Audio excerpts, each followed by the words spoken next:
بسم الله الرحمن الرحیم. محترمو ورونو، نن یو داسې طریقه در سره شریکوم که چیرې یو څوک په بدن کې درد ولري، پر لاس باندې درد وي، پر پښه یې درد وي، یا هم پر سر باندې درد وي، یا د غاښ درد ولري، د هغو دپاره یو بهترینه نسخه ورسره شریکوو.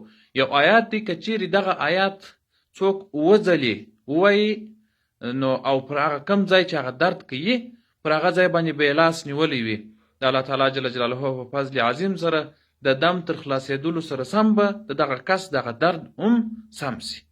آیات د سورة بني اسرائیل 105 نمبر آیات دی. بسم الله الرحمن الرحیم. وبالحق انزلناه وبالحق نزل وما ارسلناك الا مبشرا ونذيرا. دغه آیات دی اووه ځلې به ووایاست، هغه کم ځای چې درد کوي پر هغه ځای باندې به مو لاس نیولی وي. محترم ورونو، ستاسو څخه یو خواهش کوو چې د ثواب په خاطر باندې دغه ویډیو شیر کړئ، ترڅو تر نورو مسلمانانو پورې هم ورسیږي. ډیره مننه.